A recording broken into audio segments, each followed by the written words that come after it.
Welcome to our course on Geography of Bible Lands. I will be your instructor. My name is Kuya Jeff Miller.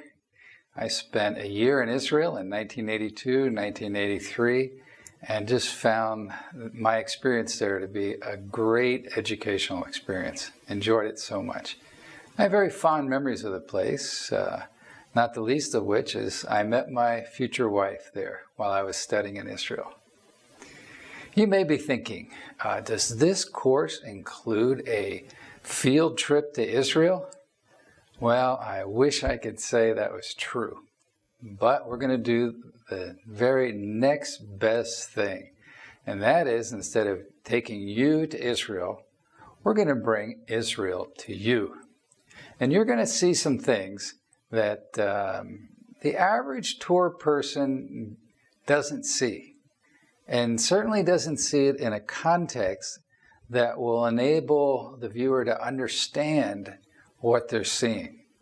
And so hopefully, in some ways, this course will be even better than an actual field trip. Well, the land. The biblical land is a fascinating land.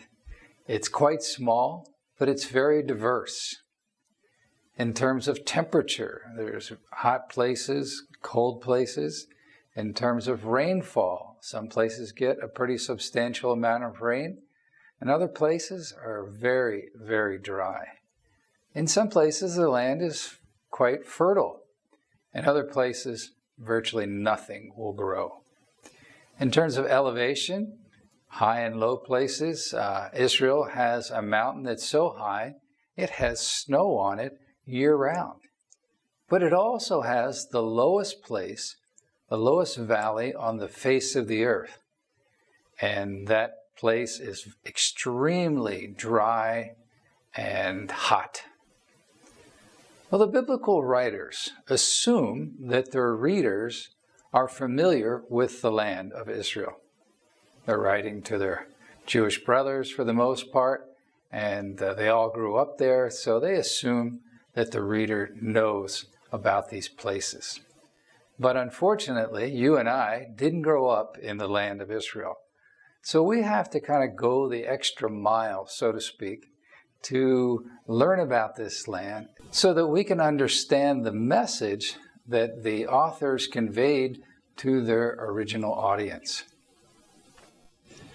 Well, geography of the Bible is a key to connecting us with the message of the Bible. Culture has changed, language has changed, technology certainly has changed, but the geography is still the same today as it was in Bible times.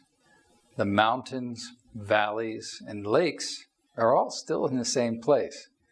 The Sea of Galilee is still in the same place, as far as I know.